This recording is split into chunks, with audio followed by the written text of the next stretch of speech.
I'm Mike Sibley, leader of the James Moore manufacturing team. I'm here with Kevin Golden, one of my partners and also a member of the James Moore manufacturing team. Today, we are joined by Dave Sheppard, co-founder and managing director of Medworld Advisors, where Dave focuses on exit strategies for med device, biotech, dental tech, digital health tech, and OEM med tech companies. For M&A, Medworld's goal is to help medium-sized companies maximize their value with their exit strategies and acquisition strategies as well. Dave's worked across the globe on getting deals done, licensing deals, getting companies sold. So Dave's got a global reach in what he does. He's worked in medical, large Fortune 500 med device companies as well as smaller entities, which has given him a great contact list network. Dave and I actually worked together on a deal over the last couple of years. Great team there to get done. Really did a fantastic job helping us get a deal done. And, while his focus has been in the medical world, all those things we're going to talk about today will apply to any company in any industry. Obviously, we continue to focus on the manufacturing industry. And what we're seeing is M&A is continuing to happen. I had a call with a client this morning that's working with some potential private equity companies and selling their business. But similar to this owner, many executives, many owners, they might only deal with this once in their career, maybe twice.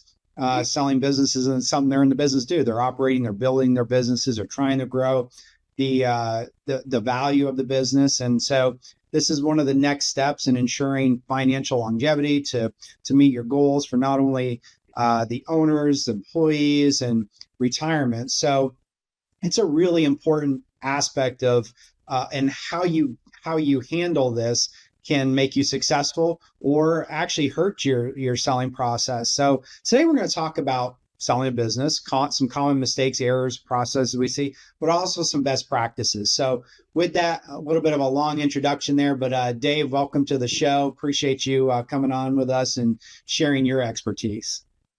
Thank you, Mike. Thanks for having me. I look forward to the conversation. Well, and Dave, like Mike said, that's quite an extensive background. That's pretty awesome. And, you've had a large range of responsibilities in there and extensive experience. So in your experience, let's start with the bad. Okay. In your experience, what are some common mistakes owners may make, specifically manufacturing maybe, when selling their business? Yeah, Kevin, thanks for the question. And I guess, as I was thinking about this conversation we're going to have, and I was thinking, it's not just things that I've learned since I started Medworld Advisors 10 years ago. Think about when I had a little less gray hair and I was coming up the ranks in the corporate world and running global business groups and doing M&A, which I learned some things to do and I learned some things not to do even at that stage. And probably one of the big examples that I learned back then was there was a company called Tyco, which I think a lot of your listeners actually may remember. Some may be too young to remember, but a lot of people running manufacturing businesses may still remember this guy named Dennis Kozlowski. He was running Tyco. It was a big conglomerate company. And the biggest lesson learned that I got from this is don't try to be somebody you're not. So what he tried to do is try to take Tyco, and he was very successful with Tyco, organic growth and inorganic growth. And then he saw Jack Welch, and Jack Welch was getting at GE. And Jack Welch was getting all this publicity on Wall Street, like that. And so this guy all of a sudden got some envy, I think. Who knows? I can't be, I'm not a mind reader, but he wanted to be somebody else. He wanted to be the next Jack Welch.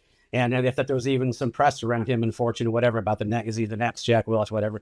And what he did is he took things that he was doing well and then he overdid it, right? And he almost bankrupted the company. He bought this financial company because GE back in the day, I think eventually it almost buried GE too. He bought this big financial company, which we were a manufacturing company. We were a financial company, and he bought it for like 16 CIT Financial, like 2003.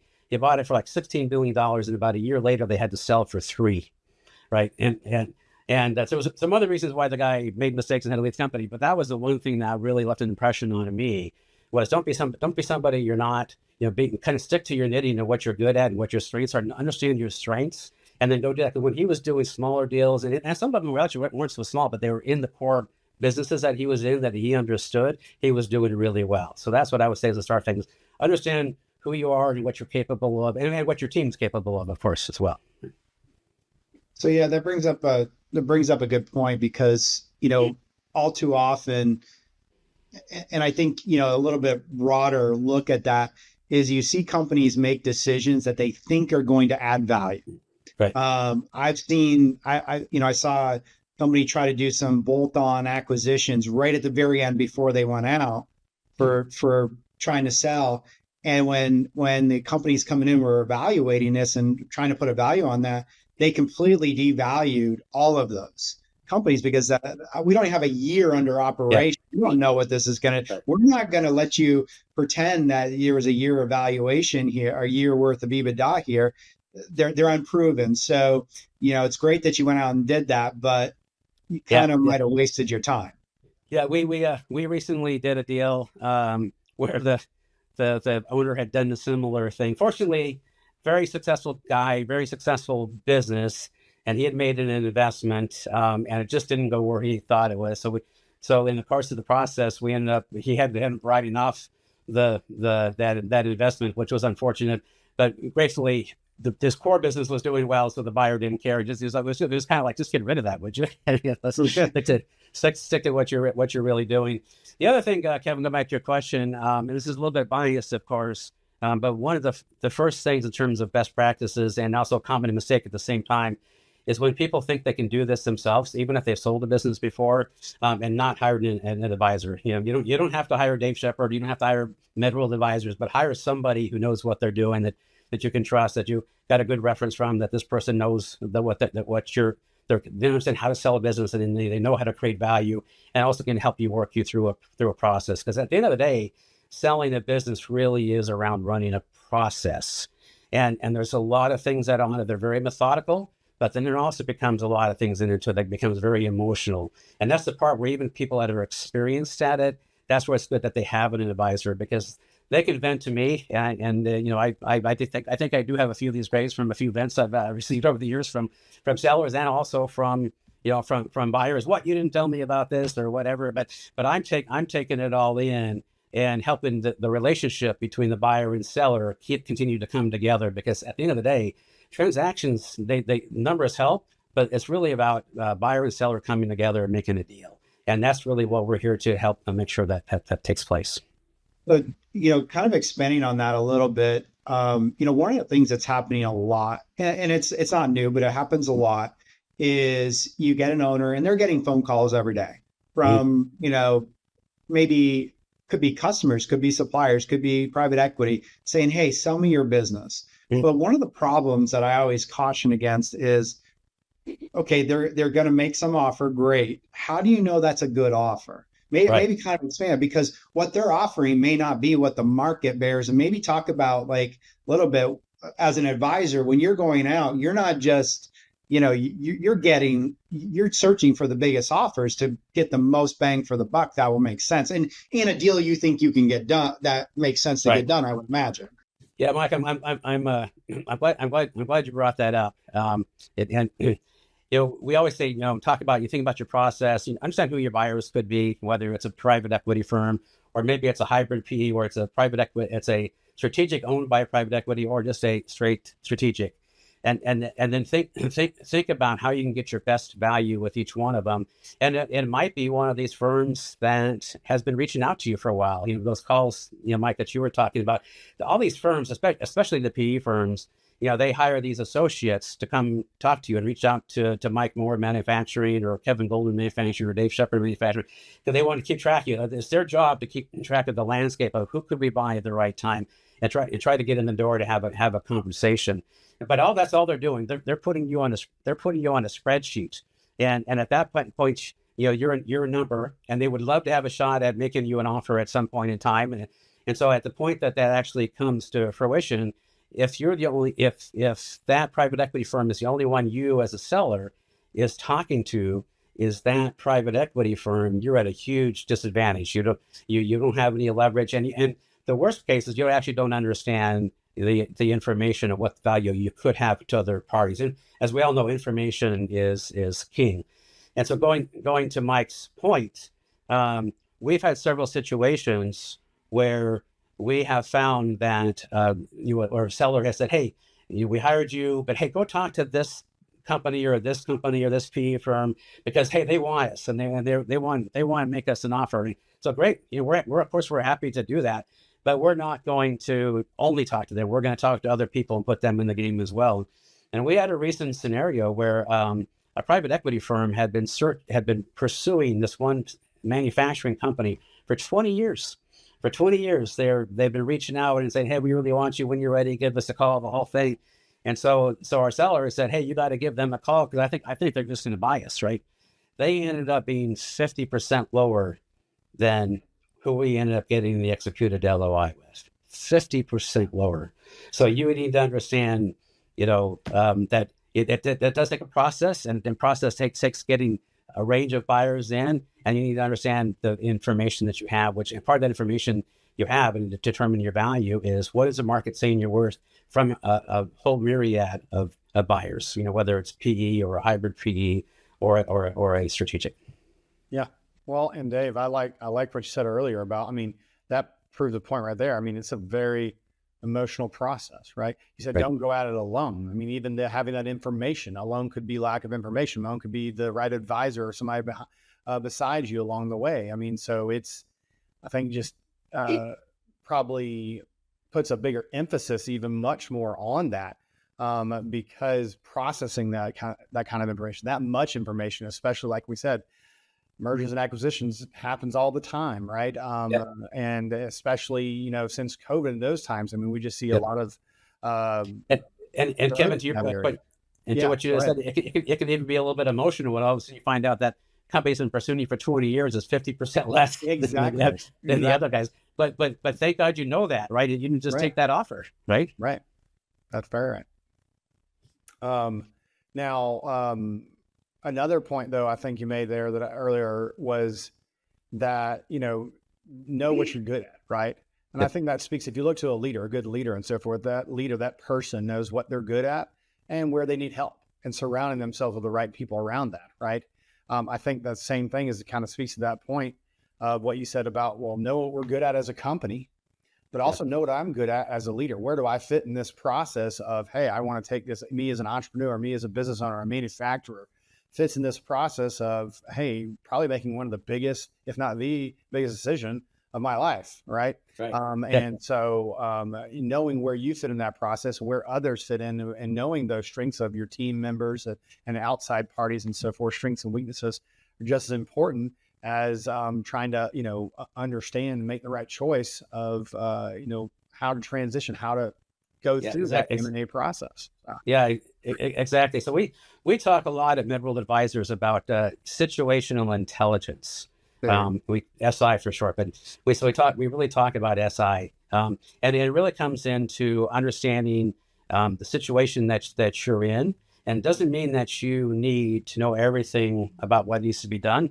But like when you hire a good CFO, you're relying upon that person to give you the right advice, what you need to do to prepare your company to have the right financials at the end of the year, the right EBITDA and the margins, what do you need to do to improve that, all those kind of things you do in manufacturing and cost accounting and everything like that. Because a lot of people that run companies don't understand anything about cost accounting, but they need to understand people like you that helps them understand how to make that work. And especially when they come to me and I start talking to them about, hey, what, that margin is really going to make a big difference in how much I can sell you for. So that situational intelligence really becomes important. So one of the things I was thinking about as I was thinking about this particular conversation we were going to have was some of the case studies that I've had over time. And I wish I knew how to do that thumbs up, but I'll work on that. We had situational intelligence partly is just understanding your leverage. So we had somebody a couple of years ago that had a deal. This was an earlier stage company, and because we work with middle market companies, we work at early stage companies. So we've done deals with GE and Johnson & Johnson, but we done bid with big PE firms, whoever was the appropriate buyer in that situation, right? And so this guy, we'd worked for 18 months to get him a deal with a major strategic in the industry. He had a product that he primarily had developed for the emerging markets, being emerging geography markets, right? So like, the India, Brazil, those kind of companies. And it was about the product was about 3 or 4 years away, because when in the medical industry, things just take time to develop, right? So it was about 3 or 4 years away from being able to get to market. and he wanted somebody to come in and help him to finish the product, but then also have a deal on the other side of it to go sell it in the kind of the channel at the end of the day. And so we got him that, long story short, we got him that deal. And it happened to be in the respiratory space. And I won't go into too much details what specifically what product, otherwise tell too much, but it was respiratory space. And I was really worried that the buyer was going to tap out when the pandemic started. This is the time of COVID, when the pandemic started, right? And I was worried, okay, the buyer has got too many other things to do. They're going to get out of this deal because this is going to take 3 to 4 years and they got too many things going on. So I called the buyer, and the buyer said, oh, no, this is a long-term project. We're fine. I'm going, because this has been 18 months. This has been 18 months to get here, right? That unbeknownst to me, an advisor to that CEO owner said, hey, you're in the respiratory space. You're worth a lot more now. And so he went and called the buyer without talking to me and said, I want twice as much that we've negotiated over the last 18 months, right? And so what the buyer said to that. Yeah. Right? Yeah. And then kind of continuing a long story short, 2 years later, I heard that this guy went back to that company, still trying to sell the company. I don't think he ever sold it. And it was a shame because it was really a good product, would have done people a lot of good. But you got to understand the SI, situational intelligence, and understand your leverage, right? Well, and kind of along, the lines of understanding, one of the things that I try to preach, and Dave, I know you've probably seen it enough times, but before you get into the actual process of selling, like physically meeting with people, I'm a big fan of doing a little bit of pre-due diligence on yourself, right, and looking for the skeletons in the closet to make sure that, because, from a buyer standpoint, they're going to lose confidence fast if the numbers don't make sense, if there's environmental hazards, if there's legal hazards or other organizational type situations that could lead to problems. You'll get a buyer in there, and before too long, it's either going to really extend it out, or they're just going to say, "Hey, we're tapping out. There's just too many issues." What are your thoughts on that side of things? Yeah, completely agree. In fact, at Medworld Advisors, part of our approach in working with a new potential client, a new seller, is we actually will work them through a pre-diligence process to the extent that all that. Some sellers sometimes get in a hurry and we have to do things quicker, and that's fine. If your situation intelligence it requires that, then let's go do it. But if we have a little bit of time, we actually want to run you through that then and think about, okay, if there's things you can do in the next few months just to bump up your gross margin by a point, and can we drop that to the bottom line? Can we think about what some of your EBITDA adjustments, might be? All these kind of things. Hey, you got a little bit of a weakness on one member of your team. Can we shore that up in the next quarters? Those kind of things can make a real difference, because there's so many things that create value, and there's so many things that can take away a value. And so kind of getting into some of the best practices for a minute, because we said we would do that. Is making sure that you have the right team, and if you're a seller that is getting to a point where you're not sure how long you want to stay around after you sell your business, you want to make sure that you have a business that presents itself that the team can run it without you. And so having a team that actually can do that is important. You can't just say that, because during diligence, it becomes clear either that team is running that business and can do it, or they can't. It becomes clear pretty quickly. So that's important. Figuring out how you can get your growth up a little bit, and some things you can control, some things you can't. But things that matter in terms of creating value. If you can get to a double-digit growth rate, that helps a lot. If you have growth at all, it's fine. You'll do well. But if you can get to double digits, it's even better. If you can get to double-digit margins in terms of EBITDA margins, that helps versus single-digit EBITDA margins. Of course, seeing 20, more is better. But then, so 10%, get to 10%, you're doing pretty well. Get to more than 20%, and then you really got a lot of people coming after you, and looking at it.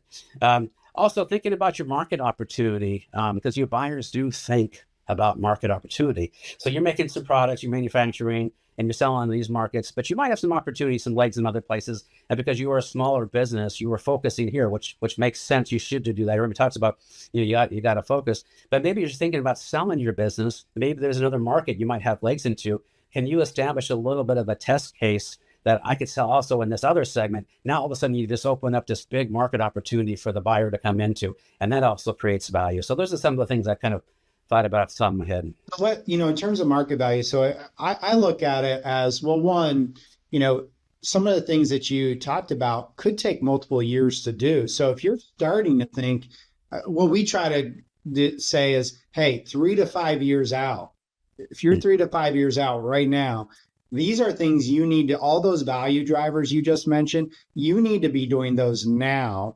Yeah, it's great if you can do some final last minute things. I completely agree with you, but you can create that that trend line over a course of a year, 2 years, 3 years. Now that's some pretty serious value. But the other side of it is, when you talk about those market opportunities, in my mind, or my experience, you want them to really you want an owner or a team, the management team, to really know what they're talking about in there, right, and possibly already be in that market trying to deal or build some of that, as opposed to, hey, I bet you if you do things right, there's this market over there, you might be able to tap into that. I want you to pay me for that. They're not going to pay you for that, right? No. So in other words, really being able to talk about you have to set the test case where you prove it's scalable in that segment. Otherwise, exactly. they won't give you any value for that. And to your point, Mike, we actually have a presentation that we give. It says, begin with the end in mind. So when you start your company, be thinking about the end, even if you're 30 years away from it. You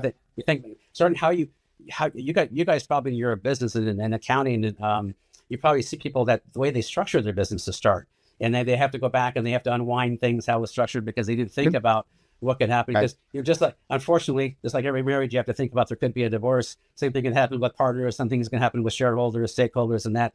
And you got to think about that from the beginning, because if that is messy when you're trying to sell your company, and you say it's 20 years later, and you're trying to go back and find somebody to sign something. Now all of a sudden that person who never did anything also has leverage on you, which is a shame. You see those things happen. So always be thinking about, what are those things that going to create value, have value, maximize your value, because you've earned that. And so ask advisors, ask people like yourself, ask people like us, what are those things, because they do make a difference. And the medical industry, something to think about also is the vendor list. And I think that's the same thing in automotive and other industries as well when you're manufacturing. But like, if you can get on and be an approved vendor on a major company like a Stryker or a Medtronic, whatever, that creates huge value. And even you don't even have to have a lot of volume yet. But if you're on that AVL, the AVL, that's value to somebody else who's not on that AVL, because that can take a couple of years to get onto. So, I would say that. Yeah, and I would say that applies to a number of industries where you have those larger companies that you're selling to. Is if you can be on that approved list, that makes a big difference. You think about government contracting with if you're a smaller business working with some of the large government contractors out there, if you're on that approved list, it's going to, it comes back to the stickiness of the customers, and the size and the ability to scale up with those customers can create value. But you mentioned something about getting into structures and other things that can create problems for you. And that comes, one of the things, and that's one of the reasons why we talk about give us some years to fix this. But on the other hand, maybe think about, and I don't know how much you've gotten into it, but from a contingency standpoint, CEO passes away, and all of a sudden, the family wants to perhaps, sell the business as quickly as possible because they can't run it. Well, that could be a serious problem if you're not organizationally set up. So, I kind of always say every business is for sale. But, you also got to think about the contingency side of things, which is another reason to take a look at this kind of structure. To always be ready. Right. Yep. To that point too, we like options, right? Right. Options are great. When something like that happens and you're not ready, guess what? You just severely limited your options to, well, that's what you've got. It's kind of like going to that, like you said earlier, Dave, going to the market and all. And next thing you know, you've only ever talked with one company that may be a potential acquisition. Well, maybe they are that 50%, and well, that's the best you got, right? And you don't really have any other suitors. You don't have any other options. So you just got to kind of roll with it as it is. I mean, we talk about on this show constantly these things. Probably like a home repair where my wife tells me it should be 5 minutes, and I always tell her it takes a lot longer. Something like this is much bigger impact, obviously, and probably takes a lot longer than what you're thinking, even on the best of run companies, to get yourself in that where not only you are ready, but you actually know what you should be looking for, what you should be asking, be able to digest some of this information that these bigger PEs or other companies are throwing out there and what they're looking at. So then that way, again, your readiness is at a peak where you can turn on a dime as needed.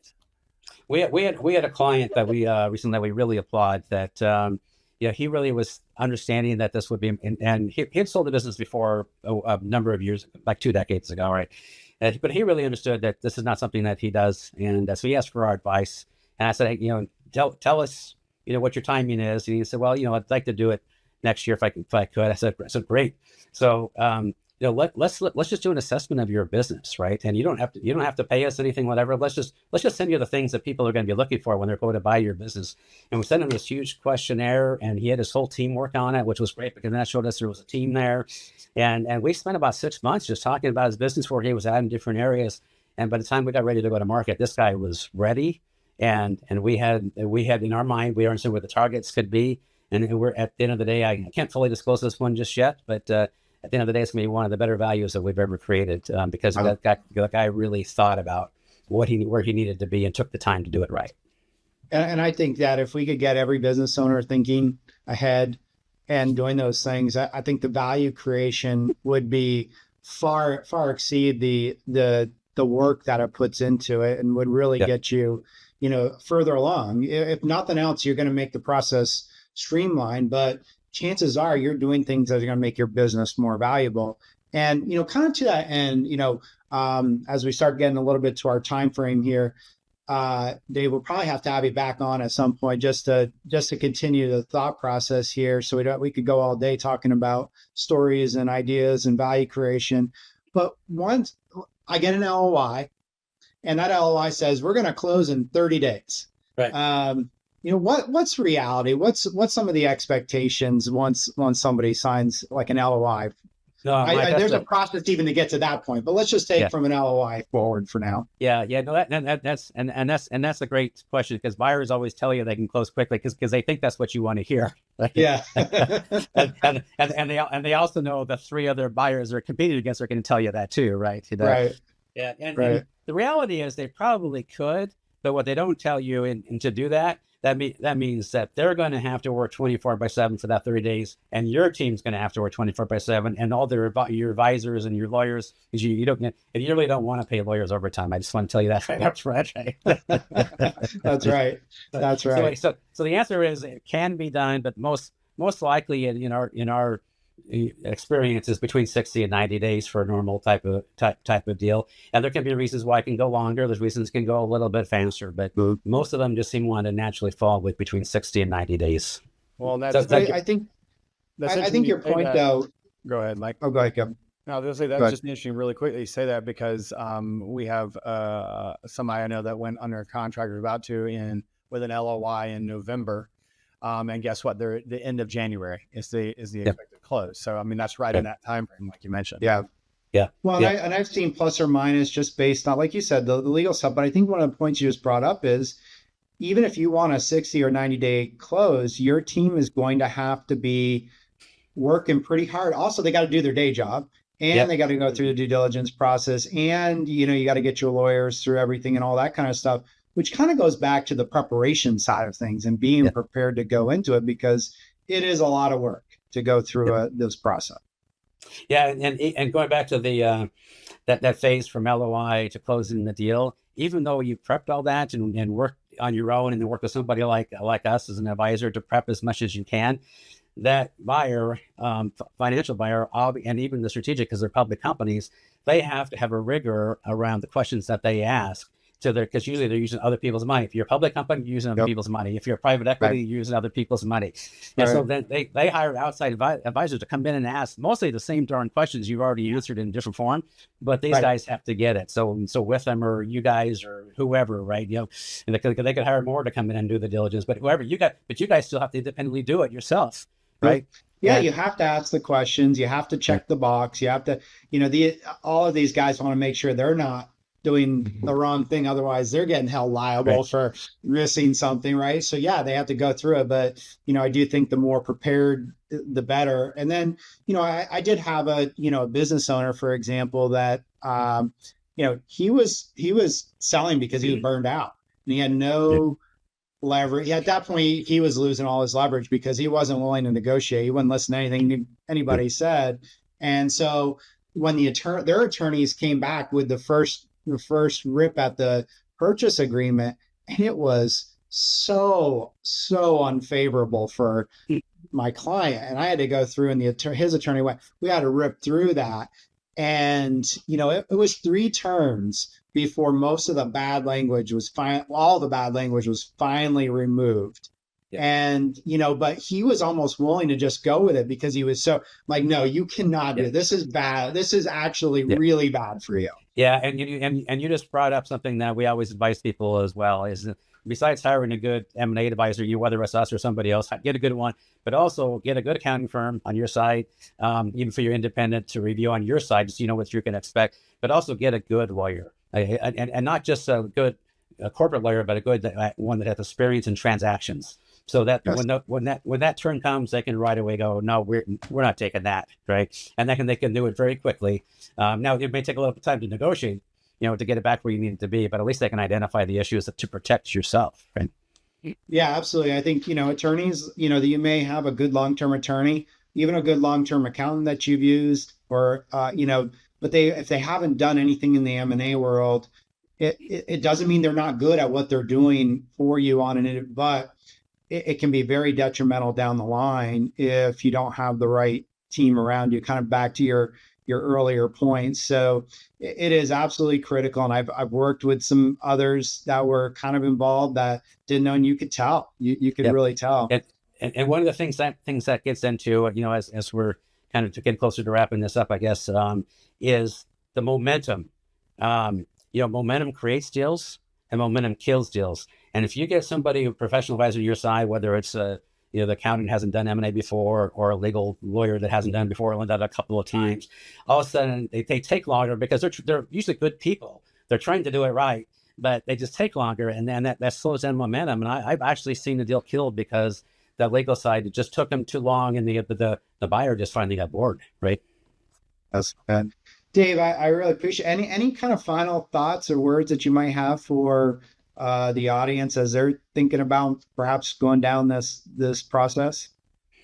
Yeah, I would just encourage people to, because we talk about the things to do and things not to do, it kind of almost in a clinical way sometimes, and it just really kind of think about your situation and what your passion is in your business and why you're there, and also what is it that you want to do next.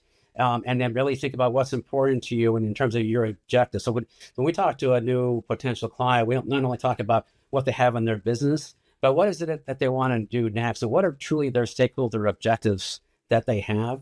And let's make sure that we work together to try to achieve your objectives, not only for today, but for tomorrow as well. I think that's really important for people to keep in mind. Yeah, great words of wisdom, Dave. We really appreciate you being on today. It was a wealth of information, some good ideas on best practices, a few things not to do. For our audience, thank you for listening. As always, reach out if you have questions. We're always happy to help. And thank you, everyone, and have a great day. Thank you. To learn more about James Moore & Company's manufacturing services, go to jmco.com. And don't forget to subscribe to our More on Manufacturing series to receive updates when new videos and podcasts are released. If you'd like to be a guest, or if there's a topic you'd like to see covered on a future episode, contact us on our website. You can also follow us on social media for more news as the landscape on manufacturing continues to rapidly evolve.